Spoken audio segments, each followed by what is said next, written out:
My girlfriend gave me a last warning. Either I proposed to her at her family's Christmas party, or we were done. I later realized it was all a setup to embarrass me. When she turned me down, I agreed to end it. At the celebration, I got down on one knee, opened a ring box, and asked her sister to help me find a new place because I was moving out. The warning had come on a Tuesday night, hitting with all the grace of a rock smashing through glass, breaking the calm of our evening. My girlfriend of 2 years, Laura, turned off the TV, stood in front of me, and crossed her arms. Her expression was one I had never witnessed before, hard, determined, and cold. "We need to talk," she stated. I sat up, alarmed. "Okay, what's wrong?" she said, gesturing between us. "It's not progressing. My friends are getting engaged and married. My parents keep asking. I'm 28, Alex. I'm not getting any younger." I had always been open with her about my timeline. I wanted to be certain. Marriage is a serious commitment. While I loved her, there were minor things that made me hesitate. Her fixation on appearances, her constant need for social media approval, and the way she sometimes gossiped about her friends. I thought these were issues we could resolve, signs of immaturity rather than fundamental flaws. I was mistaken. "Laura, we've discussed this," I said gently. "I'm just not prepared to take that step right now. Maybe in a year." "No," she interrupted. "Not in a year. Now. My family's big Christmas Eve party is in 2 weeks. I want you to propose to me there in front of everyone. A grand gesture. If you can't do that, then it's over. I'll pack my bags the day after Christmas." I was stunned. A proposal ultimatum is bad enough, but a public one at her family's gathering? It felt less like a romantic moment and more like a hostage negotiation. She wanted a spectacle. The house we lived in was mine. I bought it years before I met her. Our finances were largely separate, but she enjoyed a comfortable life with me. The thought of her packing her bags should have frightened me. Instead, it felt transactional. I tried to reason with her, explaining how a forced proposal was the opposite of what either of us should want. But she wouldn't budge. It was the party or nothing. She went to bed angry, leaving me on the couch with my head spinning. I felt trapped, confused, and deeply hurt. The truth came to light 3 days later from an unexpected source, her older sister, Sarah. Sarah was the complete opposite of Laura.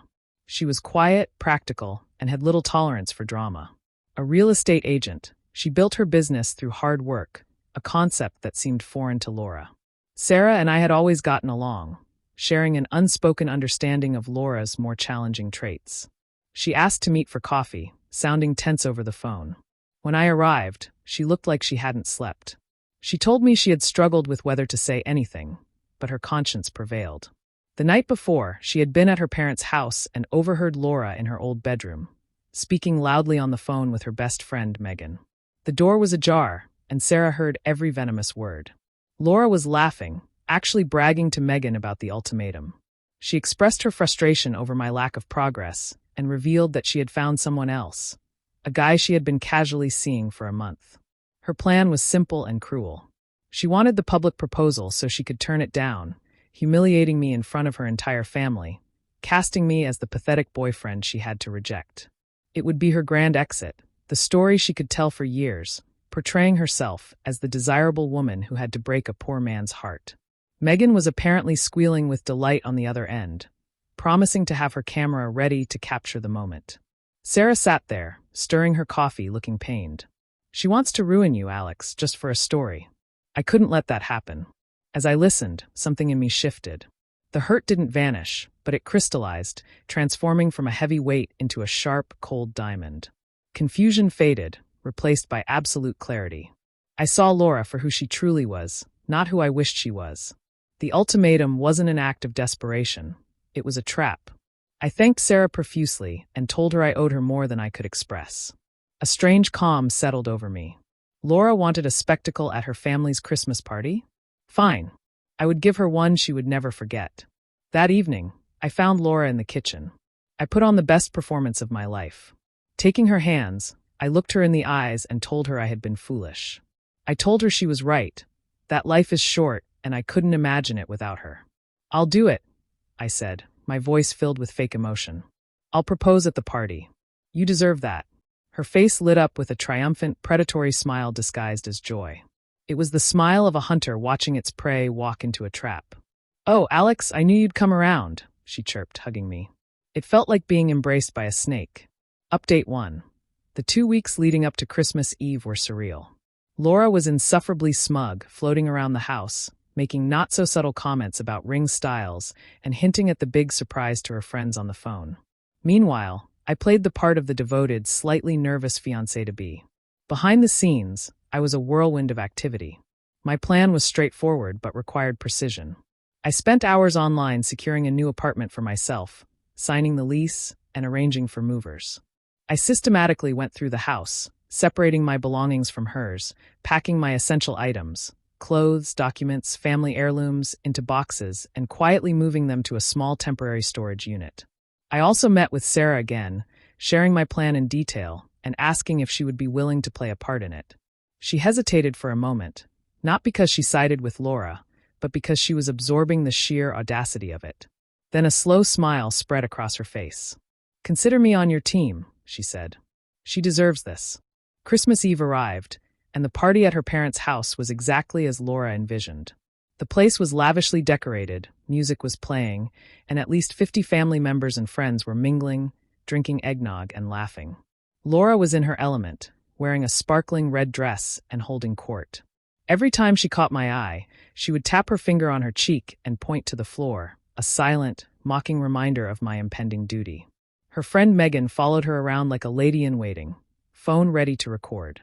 Around 9 o'clock, after most people had eaten, Laura gave me a sharp, significant nod.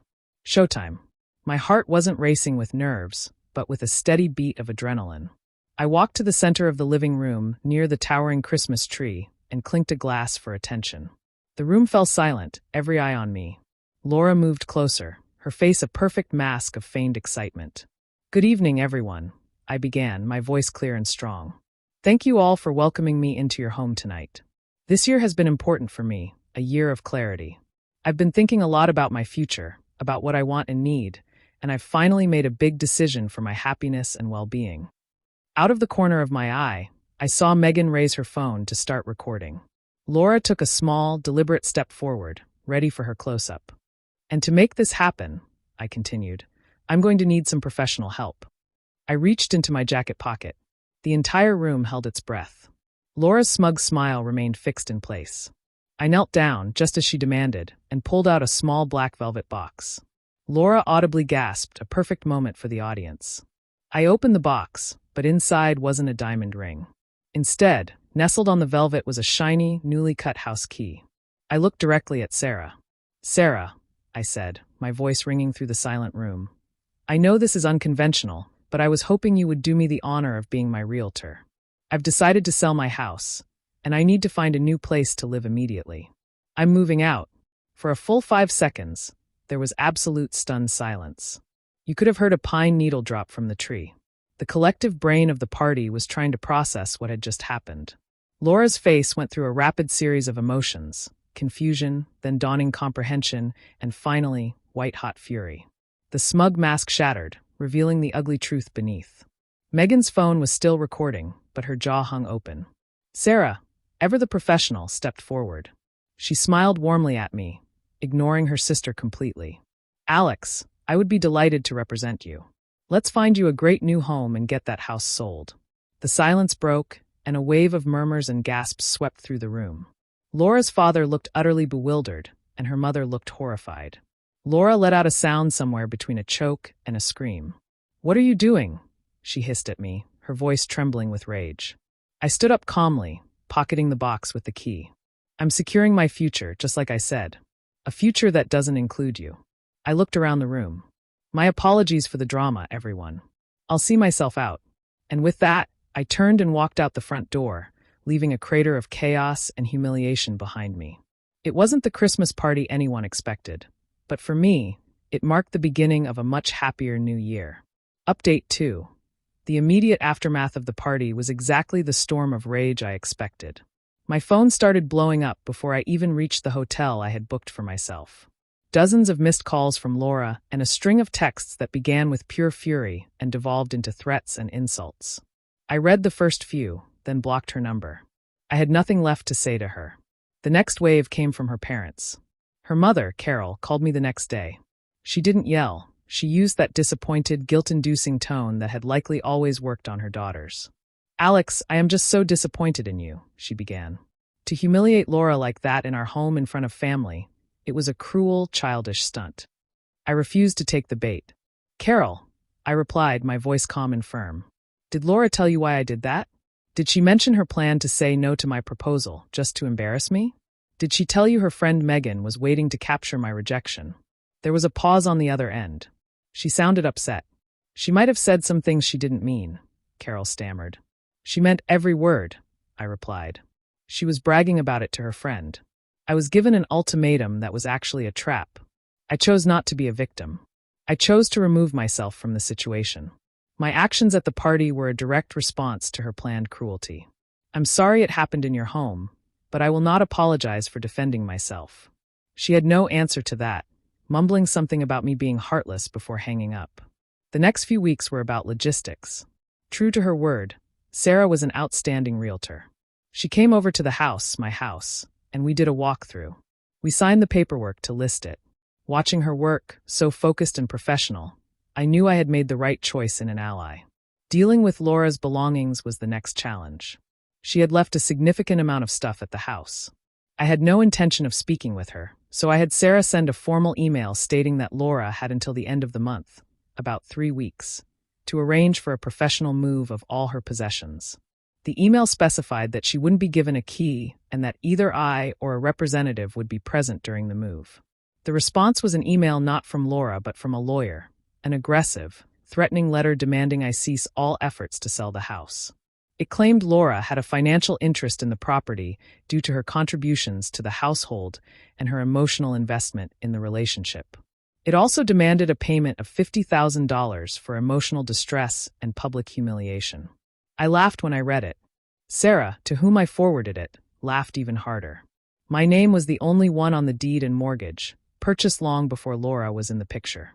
She had contributed a small, inconsistent amount towards groceries and utilities, nothing more. Her emotional investment had been planning my public takedown. Following Sarah's advice, I hired a lawyer she recommended. He drafted a response that was a masterpiece of legal dismantling, pointing out that Laura had no legal claim to the property whatsoever. It included a detailed breakdown of her minimal financial contributions versus the cost of living she had enjoyed. It flatly refused any payment for emotional distress, stating that any humiliation she suffered was a direct result of her own documented scheme. The letter concluded by stating that if she didn't remove her belongings by the deadline, they would be considered abandoned and disposed of, and she would be billed for the removal costs. The best part, though, was the situation on social media. Laura and Megan attempted to spin their narrative online, posting tearful, vague statuses about betrayal and psychopaths.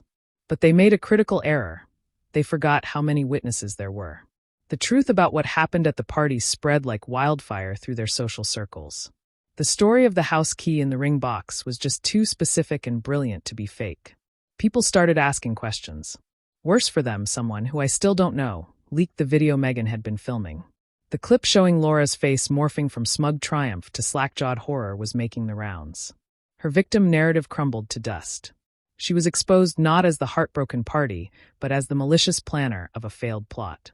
Final update. It has now been 4 months since that Christmas Eve. The dust has settled completely, and my life has been reshaped in the best possible way.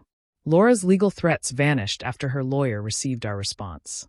I imagine he advised her that she had no chance of winning and would likely end up paying my legal fees if she pursued it.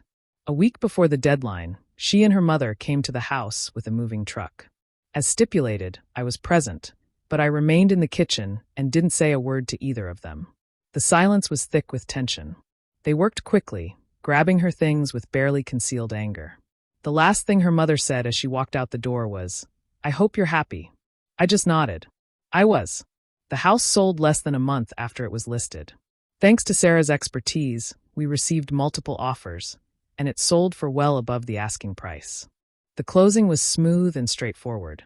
When it was all done, I wrote Sarah a commission check that included a significant bonus. She tried to refuse it, but I insisted. "You didn't just sell my house," I told her. "You had my back when it mattered. That's worth more than any commission." Our strange alliance turned into a genuine friendship.